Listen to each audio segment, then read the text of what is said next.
Finding answers to the several questions that bog the minds of Nigerians is a challenge facing everyone. And that's why we keep engaging those we believe that have ideas to how to solve some of these problems we are confronted with on a daily basis. And so joining me on the special interview today is the Commissioner for Information, Ebonyi State, Uchenna Oji. Thank you so much for giving us your time. Nigeria has been confronted in the past few weeks and months with worsening security situation, from banditry to kidnapping. The list is endless, and it has gotten to a point where even government agencies are suspected to be involved in paying ransom.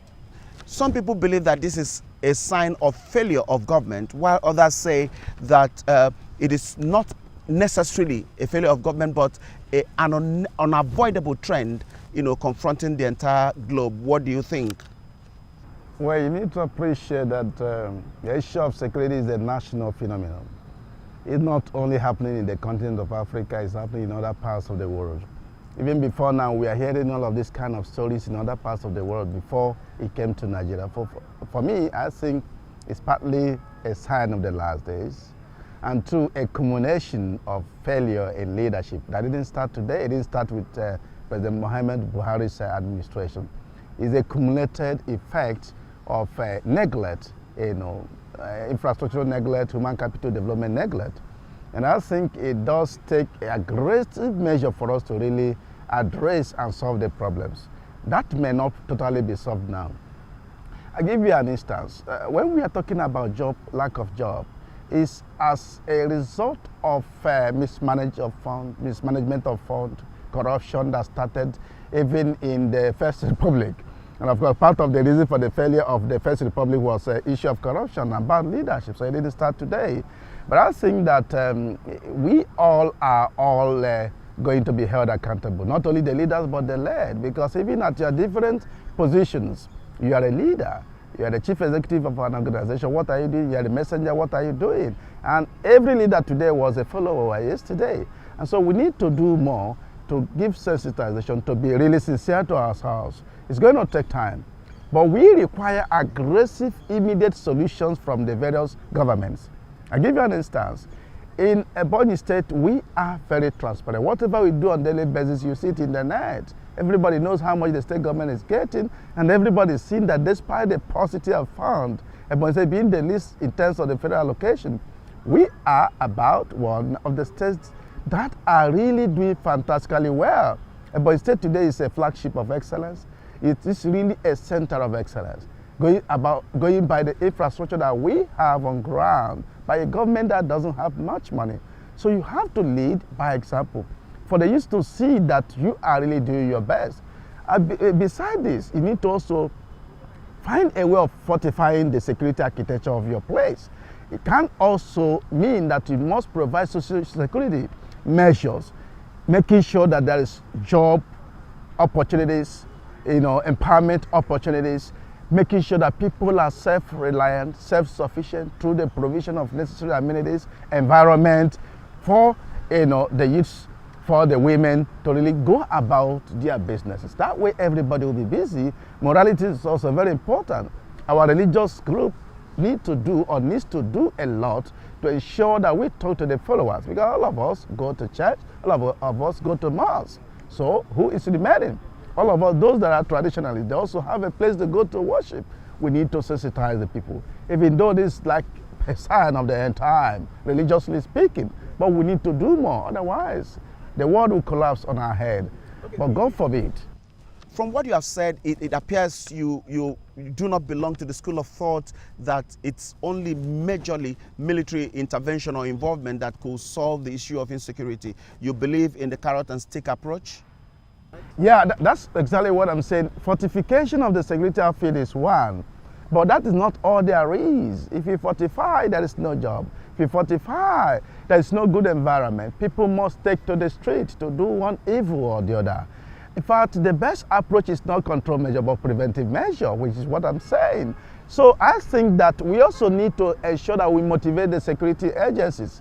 They are doing a lot, but we need to get them motivated, get them to fend for their families and fend for themselves, to appreciate the difference between morality and immorality, and decide to really work patriotically for the common good of man.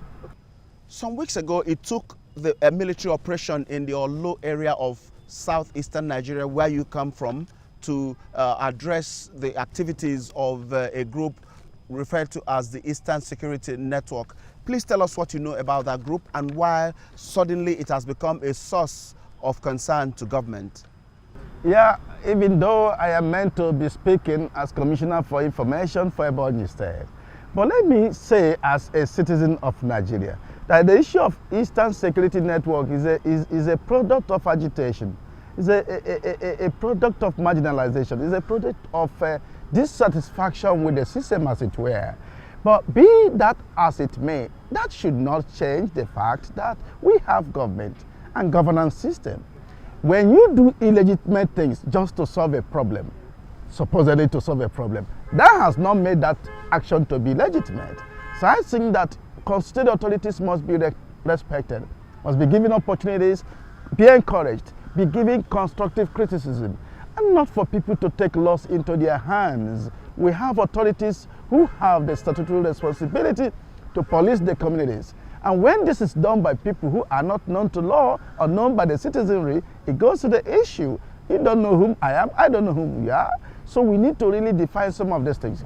Again, I want to say that Southeast governors are doing wonderfully very well. They may not be too loud about what they are doing, but in their various jurisdictions, for instance in Ebonyi State, we believe that social security is part of the process of ensuring law and order. What do? We had to motivate the security officials. A time came when we gave empowerment to the wives of security officials in all the security apparatus in the state. A time came when the government went and did a lot of projects, provide social amenities for each of these barracks of these security offices, including road, including light, including water, including giving them gadgets that will motivate them. Now, but beyond that, we made Ebonyi State a construction site. What it means is that we are not engaging anybody outside our state. If you are resident in Ebonyi, you are an Ebonyi person. If you are a native, whether you are resident or out of the state, you are an Ebonyi person. So you have you are eligible. You have the eligibility to take on into any kind of job, whether skilled, semi-skilled, or non-skilled. And that has really reduced crime because everybody is busy. Everywhere is a construction site. Take out the Ebonyi State of yesterday. It's the next in terms of flyover after Lagos and Abuja. Ebonyi has a network of road system just within 5-6 years that is better than any other state apart from Lagos and Abuja. Ebonyi has a lot of facilities, commercial facilities. We have airport that is ongoing. We have shopping mall that is the biggest in Africa. We have a community center. Who did all of these things? People of Ebonyi. It keeps everybody busy. The southeastern part of Nigeria, made up of the 5 Igbo states, is made up of about 25% of the entire population of the country, and they cover about less than 10% exactly of the geographical area. Yes, this is an area that has seen a lot of migration of young people out of the region. Does this suggest that the land is too small to provide for them or to accommodate them, or that there is not enough resources to engage them, for them to be gainfully employed? Because wherever you go in any part of the world, in Nigeria and anywhere in the world, you will see people from that region living, residing, and doing business. Apart from the fact that Southeast people are Republican in nature, they are enterprising. You can't catch them in a place they like going out. But what is critical is that in their going out, do they have something to work with? Do they have the human capital? Do they have the financial enablement? That may not be totally the true position. So what it means is that apart from the fact that the place is densely populated, we are also having a problem of rural-urban migration that may not be totally beneficial to the people of Southeast. So what do we have to do as government? The case of Ebonyi State, we have to provide the enabling environment, the social amenities, the power, the road. Of course, we have to provide essential amenities and social environment that will make people to come and invest. Today, we are looking at Ebonyi State that will be the new economic hub of Southeast, to be a haven for investment. And when that happens, you see our people from other parts living in other parts of the country and outside the shores of the country coming down home because they're seeing viability in all force in Ebonyi State. They have seen that you can easily make it in Ebonyi State than going outside, even though we have a very small space of land. But I think that it has not been fully occupied. So we need our people to come back. And that is going to happen if we have effective government, as it were, that can bring about the necessary incentive, motivations that will make our youths and women to come down home. And we need to also have a social program for the elderly ones that will also encourage them, the retired people, to come down home and invest. And that is the way to go. The Southeast governors are really doing fantastically well in this regard. But we require criticism that is constructive. We require support, moral, financial support, from donor agencies, individuals who have made it from Southeast, who are living outside the shores of this country. A lot of us, we have problem of capital flight, we have problem of brain drain. We need to really revisit some of these issues so that things will all go well in our country. Earlier you mentioned marginalization. I remember you using that word marginalization, but let me just remind you that the 5 southeastern states have governors from the states. These states also have 3 senators per state at the National Assembly. They also have members of the House of Representatives from those states. This region also have not less than 7 ministers in the federal cabinet. So one will say that they are adequately and properly represented at the national level. Now the question is, who is marginalizing who? Do they have the president? Do they have total robust economic development? Are the roads of the Southeast, are they all done? I make bold to say, yes, we have a new entrance into APC. The gains that we are having, particularly in Ebonyi State, is the gain that we are receiving from the current administration of President Muhammad Buhari. I tell you the whole truth. Over 16 years of the rule of PDP, we never had opportunities of having a good airport, international airport in Southeast. It was in Moribund before Mr. President came and injected 10 billion naira. We never had even this most traffic leading or reading Port Harcourt Enugu Road. It was not in good shape except the current administration. These are backlogs of marginalization issues. But most importantly, when you don't have a fair representation, a fair share, equitable share of the national cake in quote. What is this national cake? To relate with Southeast the way you relate with other zones, by way of giving them opportunities to give a shot to the presidency. And these are all agitations. Of course, the aftermath of the Civil War cannot just be raised if the issue of fairness is not transparently seen to be occurring in a political dispensation. So these are issues, but then I want to say, no 2 wrongs can make a right. Agitation is not all there is. Protestation is not all there is. Issue of carrying arms is not all there is. We are all responsible people, no matter any part we are coming from. And I believe that we should speak for one Nigeria, where there is love, where there is peace, where there is a principle of egalitarianism. And that is the only way to go. The Southeasterners are really very indispensable, very, very important, very pivotal and critical in the development of the entire nation, because they have their advantage. They have the advantage in terms of, the fact that they are enterprising. Anywhere they go, they develop. They don't also discriminate ordinarily. But then I know the aftermath of old issues of marginalization has made people to begin to think, after what are we doing in Nigeria? But I tell you, the people of Ebonyi State, we believe in one Nigeria. Okay. We believe in a Nigeria where there will be love and where there will be peace. Okay. You have a lot of things to say about Ebonyi State, where you come from, is understandable, but I would like to still keep you, on the southeastern part of Nigeria. You know that the fastest growing industry in the southeast is hotel and nightclubs. I mean, that's a fact that anyone can cross-check, and that's a departure from agriculture that was the mainstay of the economy of the region prior to the independence. We remember what the region achieved through palm produce.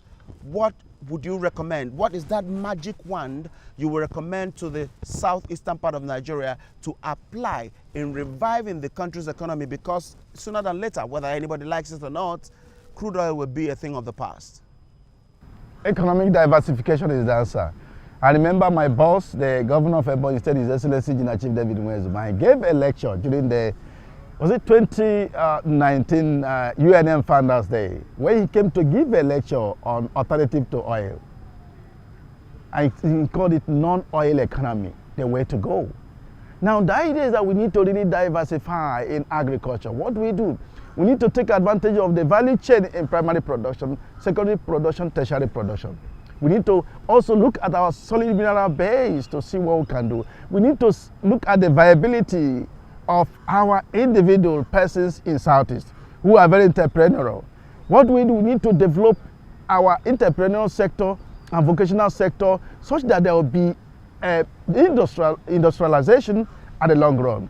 Now, what have we done in the state? We had to revamp agriculture, brought about mechanization of agriculture to reduce drudgery or non-interest of youths and graduates in farming. We had to also insist on 1 man, 1 hectare, which is an aspect of commercialization of agriculture, which we did. What do we do in all of these things?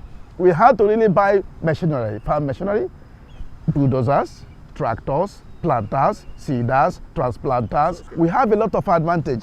And going back to agriculture, you need to look at where you have competitive advantage. For instance, in Ebonyi, we have competitive advantage in processing. We don't have all the land mass like those in the north and other southeastern states. So what did? We had to take advantage in processing. Today we pride as a state with the biggest or highest number of rice milling plant in terms of metric ton.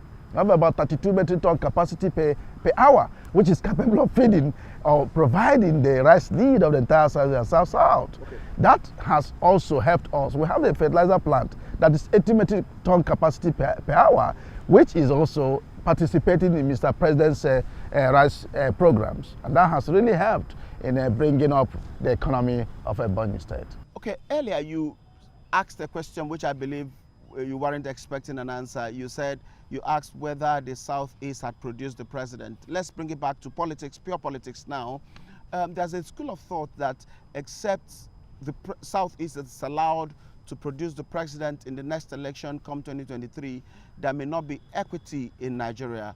There's also a debate that Nigeria shouldn't reduce the presidency to turn-by-turn operation. What's your thoughts about this? As a matter of fact, politics is a matter of negotiation, a matter of trust and confidence, a matter of live and let live. In a setting, there must be majority and minority. That is why you must have a deliberate scheme or plot or plan to have everybody on board, having a fair share in the whole process. That is just the key issue. This demand you are talking about, nobody gives you for asking. It's for negotiation. It's not by war. If you go by war, it will lose you forever.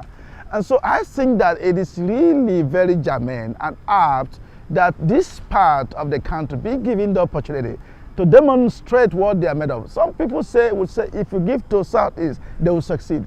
But a lot of leaders, a lot of growing people are saying we believe it better when we are in one Nigeria, because in a big country like Nigeria, you will be sure of the strength, the numerical strength. You'll be sure of being the giant of Africa. You'll be sure of advantages, quite a lot of advantages of people that are numerous in number. And so no reasonable person will be thinking about secession, will be thinking about separation in this wonderful God-given country given to us from our founding fathers. And so their efforts should not be in vain.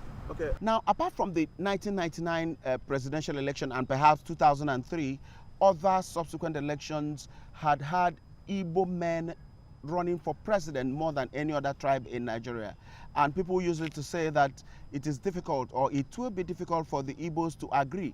Let us assume that there's a consensus that Igbos should produce the president. There's a fear that almost every Tom, Dick and Harry will want to be president.